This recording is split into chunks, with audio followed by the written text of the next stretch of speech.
Mis hermanos, muy buenas tardes.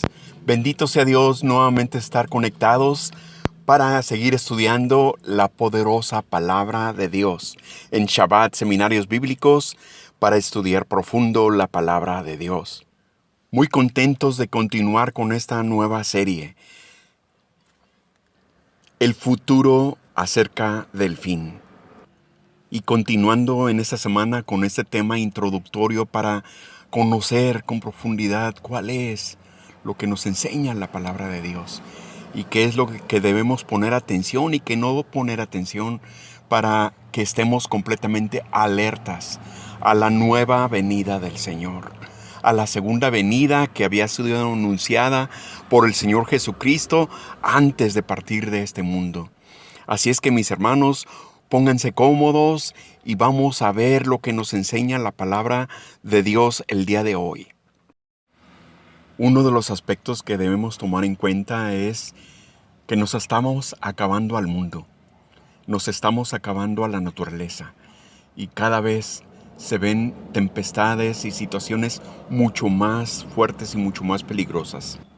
Con el famoso calentamiento global, los meteoros que se llevan a cabo durante las temporadas de huracanes, cada vez más fuertes y más peligrosos, cada vez más inundaciones, cada vez más incendios, los terremotos y tantas cosas que el mismo Señor Jesús ya había anunciado y nos había dicho, todo esto es principio de dolores. Pero si tomamos en cuenta lo que es verdaderamente en lo físico, vemos que el mundo ha incrementado su población en muchas partes. Y tan solo por mencionar una estadística podemos decir que en 1927 se registró la cantidad de 2,000 millones de habitantes en toda la población mundial. Y para llegar a una cantidad 50% más grande, es decir, a 3,000 millones de habitantes, transcurrieron tan solo 33 años, de 1927 a 1960.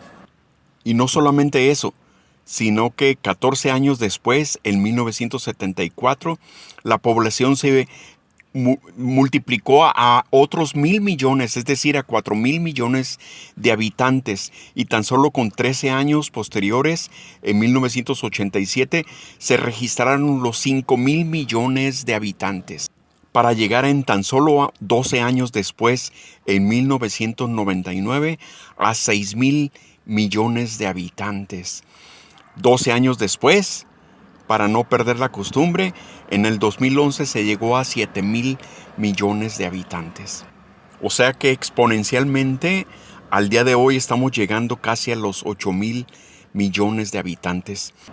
Es decir, que de 1974 que llegamos a 4,000 millones hasta el día de hoy que estamos llegando prácticamente al doble de esa cantidad. Imagínese usted lo que significa tener que alimentar a toda esa doble cantidad de habitantes. ¿Qué se tiene que hacer? ¿Cuántas aves, gallinas, por decir algo, se deben de sacrificar para alimentar toda esa enorme cantidad de personas? ¿Cuál es la cantidad de reses que tienen que sacrificarse para la alimentación de toda esa cantidad de personas? ¿Cuánto es la cantidad de toneladas de hortalizas que se deben de producir? ¿Cuánto es la cantidad de toneladas de frutas, de verduras? Y no solamente eso, la cantidad de agua limpia para todas las necesidades fisiológicas y físicas que tenemos todas las cantidades de personas ahorita. Todo ese es el sacrificio de nuestra tierra que está llevando a cabo en favor de podernos alimentar a nosotros. Imagínense ustedes el enorme esfuerzo también para las aguas residuales de todo eso. Toda la cantidad de producción industrial que tiene que haber, la transportación que tiene que haber de todos los bienes y víveres y vestido y medicinas y tantas cosas. Toda esa cantidad de transportación, utilización de combustibles, electricidad, entre tantas cosas, sin duda ha producido un gran calentamiento global que lo vemos con las tempestades que se ven día con día. Si nos ponemos a analizar toda esa enorme cantidad de logística, nos podemos dar una idea cuánto gran esfuerzo está haciendo la naturaleza por nosotros. Cuánto gran esfuerzo se está desgastando nuestro planeta en favor de nosotros. O sea que si usted escucha algunas opiniones de que estamos acabando con la naturaleza, pues ahí está una razón por la cual la gran multiplicación de los habitantes de la Tierra. Si usted escucha a alguien decir que nos estamos acabando el planeta, pues lamentablemente es una verdad, porque todo ese gran esfuerzo que está haciendo la Tierra por sostenernos a toda esa cantidad de habitantes, que en menos de 60 años hemos duplicado la cantidad poblacional en todo el mundo, pues imagínese todo lo que significa producir para alimentarse, para bañarse, para vestir, para comer, para todas las necesidades básicas del ser humano. Es un enorme esfuerzo. Por eso dice la misma palabra de Dios que la misma naturaleza gime y la misma tierra gime para la segunda venida del Señor. Es decir, están esperando también la redención de parte de Dios. ¿Será de esa manera? ¿Usted cree que realmente esté sucediendo todo eso? Fíjense cómo dice el libro de Romanos en el capítulo 8, desde el verso 19. Porque el anhelo ardiente de la creación es el aguardar la manifestación de los hijos de Dios. Porque la creación fue sujeta a vanidad, no por su propia voluntad, sino que por causa del que la sujetó en esperanza. Porque también la creación misma será liberada de la esclavitud de la corrupción a la libertad gloriosa de los hijos de Dios. Porque sabemos que toda la creación gime a una y aún está con dolores de parto hasta ahora. Y no solo ella, sino que también nosotros mismos, que tenemos las primicias del Espíritu, nosotros también gemimos dentro de nosotros mismos, esperando la adopción, la redención de nuestro cuerpo. Porque en esperanza fuimos salvos, pero la esperanza que se ve no es esperanza, porque lo que alguno ve, ¿a qué esperarlo? Así es como la naturaleza está esperando esa redención de parte de nuestro Señor Jesucristo. Y con respecto a los últimos tiempos, la misma palabra del Señor nos revela en 1 Tesalonicenses capítulo 5. Dice, pero acerca de los tiempos y de las ocasiones, no tenéis necesidad, hermanos, de que yo os escriba. Porque vosotros sabéis perfectamente que el día del Señor vendrá así como ladrón en la noche. Que cuando digan paz y seguridad, entonces vendrá sobre ellos destrucción repentina, como los dolores a la mujer encinta, y no escaparán. Mas vosotros, hermanos, no estáis en tinieblas para que aquel día os sorprenda como ladrón, porque todos vosotros sois hijos de luz e hijos del día. No somos de la noche ni de las tinieblas. Por lo tanto, no durmamos como los demás, sino velemos y seamos sobrios. Como paréntesis aquí, velar, estar atentos, significa estar completamente atentos a las señales de estos últimos tiempos. Así es que, mis hermanos, nunca está de más recordar todas esas cosas del futuro acerca del fin. Por eso es que estamos interesados en seguir esta palabra y seguir este consejo de la misma poderosa palabra de Dios. Pasando a otro tópico, mis hermanos, un tema importantísimo que nos interesa compartir el día de hoy es respecto del plan de Dios para restaurar el liderazgo de la iglesia. Y si se trata de restaurar, significa que algo necesita ser reparado, algo necesita ser recompuesto. Y estoy seguro que Dios tiene un plan maravilloso de restaurar el liderazgo de la iglesia, porque estamos precisamente en estos últimos días. Y precisamente algo que se predica mucho cuando se habla de los últimos tiempos, cuando se habla del Apocalipsis, viene siendo el mensaje a las 7 iglesias. Que por principio de cuentas, cada uno de esos mensajes a las 7 iglesias comienza diciendo: escribe al ángel de la iglesia de tal o cual lugar. Fíjese bien, mi hermano, mi hermana. No dice escriba a la congregación o escriba a los miembros de la iglesia de tal o cual lugar, sino dice escribe al ángel de la iglesia. Y si nos vamos a la raíz bíblica, lo que significa el ángel de la iglesia se refiere a la palabra angelos. Angelos está escrita en el Strong número 32. Y esta raíz bíblica tiene dos connotaciones muy importantes. Angelos significa una criatura angelical, pero en la otra connotación significa mensajero. Entonces, si Apocalipsis 2 y 3 dice escribe al ángel de la iglesia, no se refiere a la congregación, no se refiere a los miembros de la iglesia, sino que se refiere al liderazgo de la iglesia, al mensajero de la iglesia o a los mensajeros de la iglesia. Es decir, cada una de las congregaciones tiene distinta forma de gobierno.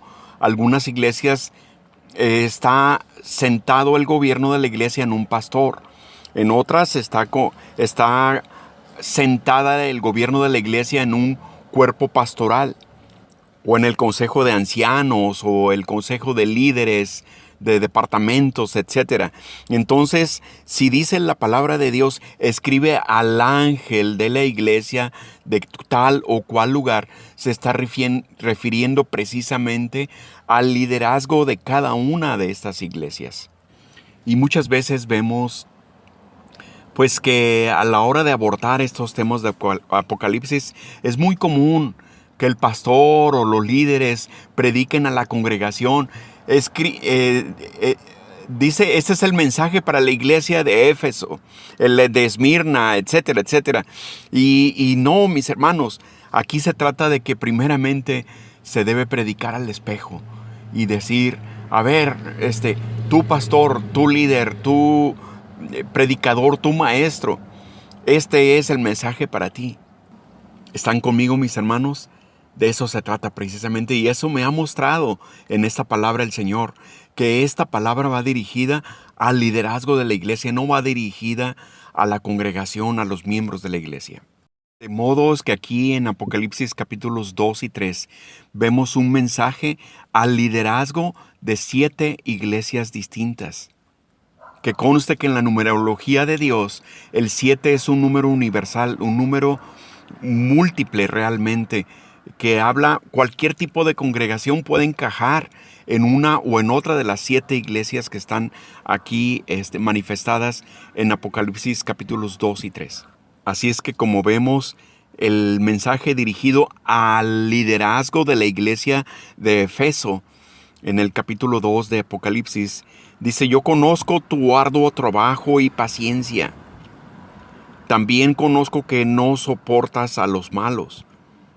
Y también conozco que has hallado mentirosos a los que se dicen apóstoles y no lo son. También conozco, dice el Señor, que aborreces las obras de Nicolaitas. Y aquí, mis hermanos, está describiendo en Efeso a una iglesia que trabaja mucho. Una iglesia que no tolera la mala doctrina, que no apoya a los que se dicen apóstoles y realmente no lo son. Eso es lo que dice a favor de la iglesia de Efeso, pero también algo en contra lo dice. Dice, has olvidado el primer amor. Y también dice, has olvidado las primeras obras. Algo importantísimo que debemos nosotros hacer permanecer en nuestra vida espiritual es el primer amor a Dios.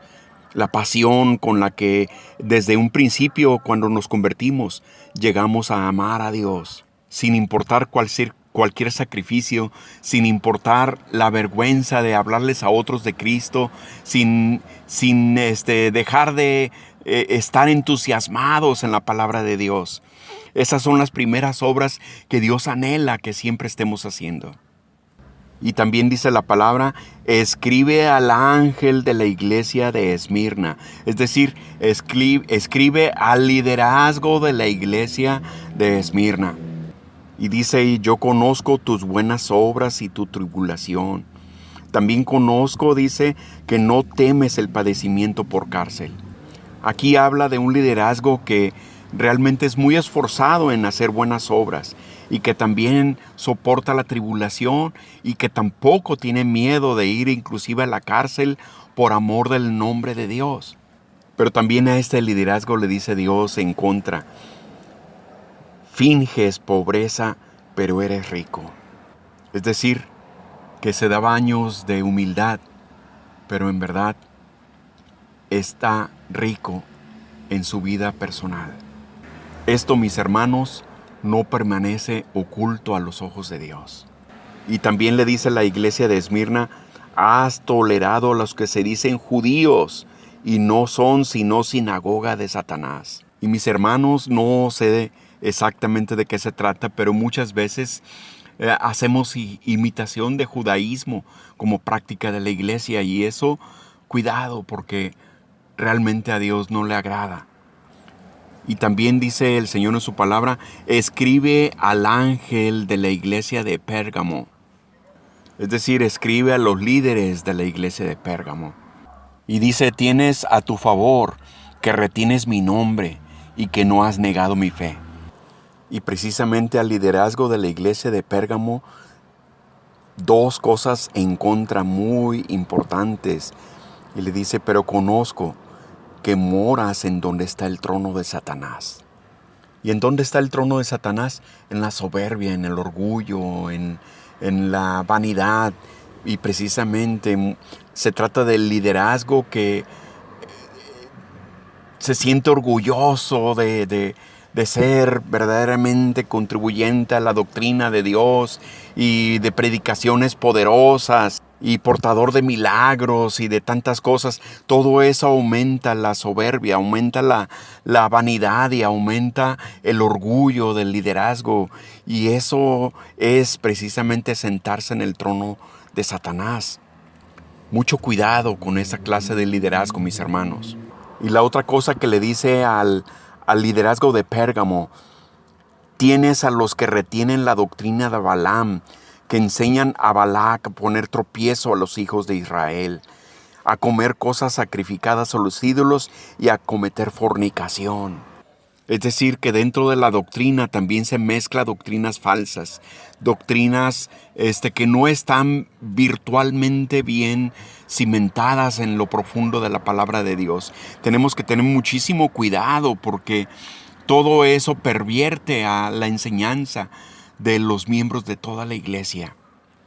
Y también dice la palabra del Señor, escribe al ángel de la iglesia de Tiatira, es decir, escribe al liderazgo de la iglesia de Tiatira, donde Dios reconoce cosas buenas que hace ese liderazgo. Dice, conozco tus obras de amor, de servicio, de fe, de paciencia. Dice, también conozco que tus obras postreras, es decir, las actuales, son mejores que las primeras. Ha habido una mejora en las obras del liderazgo. Dios reconoce esas cosas buenas, pero también dice en contra. Dice, también toleras a Jezabel, a que enseña y seduzca a sus siervos a comer sacrificado a los ídolos, y que no quiere arrepentirse de su fornicación. Y aquí definitivamente se refiere a lo adulterado, se refiere a lo que no es verdaderamente sano en la doctrina de Dios. Es decir, que existe una doctrina falsa mezclada ahí entre toda la doctrina que se enseña en la iglesia. Mucho cuidado con eso, mis hermanos. Y también dice el número 5, escribe al ángel de la iglesia de Sardis. Es decir, escribe al liderazgo de la iglesia de Sardis, donde Dios reconoce una cosa: veo que tienes pocas personas dignas y que no han manchado sus vestiduras blancas. Es decir, que dentro de sus congregaciones e inclusive dentro de su liderazgo existen personas que verdaderamente se mantienen limpias en su fe, limpias en su manera de buscar y de servir a Dios con toda sinceridad y con toda honestidad. Pero también le dice cosas en contra. Dice, veo que tus obras no son íntegras delante de Dios. Dice, y no se acuerda lo que ha recibido y oído.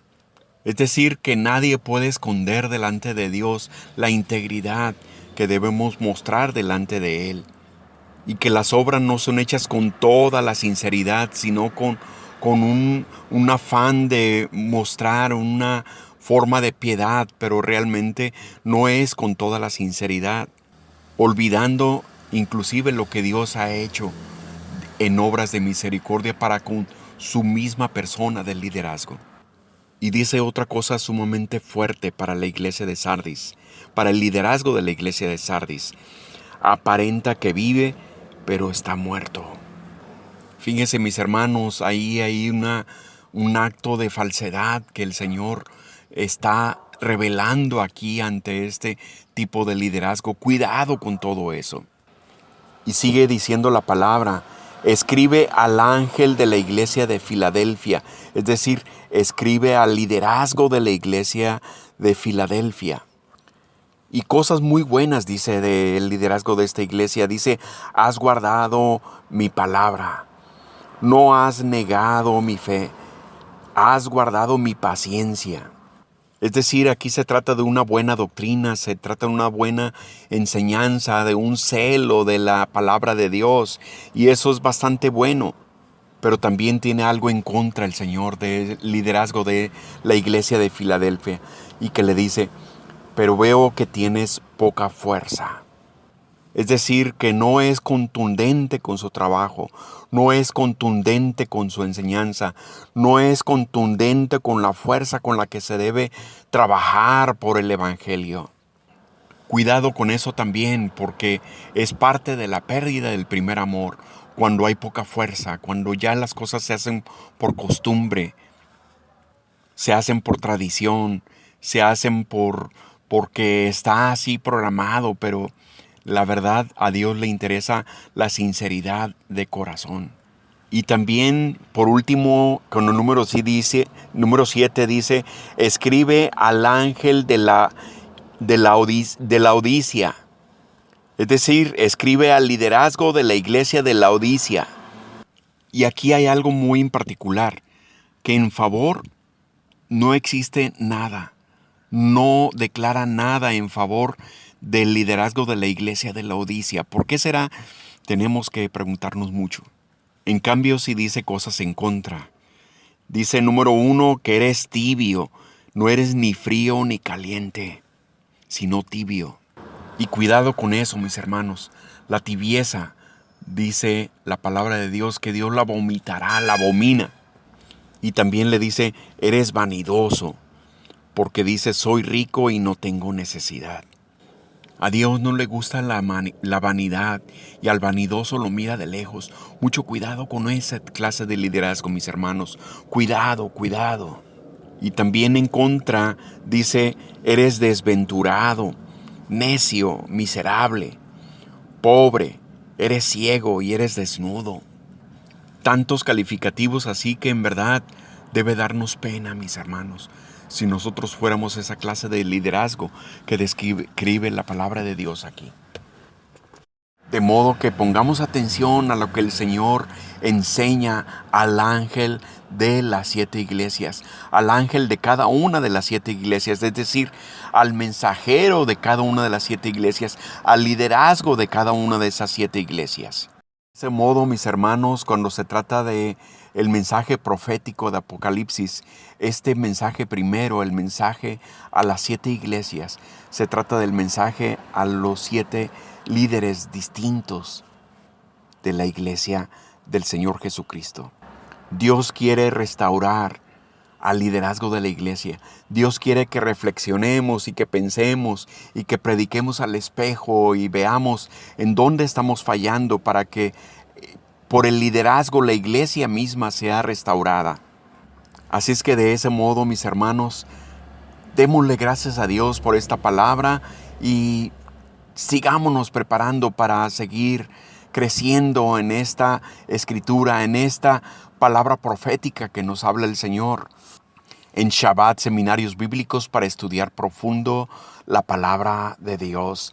Así es que la próxima semana estaremos con el gran favor de Dios nuevamente conectados para seguir creciendo en esta nueva serie, El futuro acerca del fin, donde esta próxima semana vamos a ver un tema crucial. Un tema que habla sobre los pactos de Dios, los 7 pactos de Dios. ¿Cuáles son? ¿En qué consisten? ¿En qué han consistido durante toda la historia de nuestra relación de la humanidad con Dios? ¿Y cómo se han llevado a cabo? ¿Y si están vigentes los 7 pactos o no? ¿Cuál es el pacto actualmente vigente y en qué consiste? Todo ese aspecto lo vamos a conocer con el gran favor de Dios la próxima semana. Así es que estemos atentos y conectémonos para estar creciendo en esta misma palabra en Shabbat, seminarios bíblicos para estudiar profundo la palabra de Dios. Con todo esto les damos muchísimas gracias por su atención. Muchas gracias por estar conectados para recibir esta enseñanza, mis hermanos. Dios los bendiga abundantemente en el poderoso nombre del Señor Jesucristo. Amén y amén.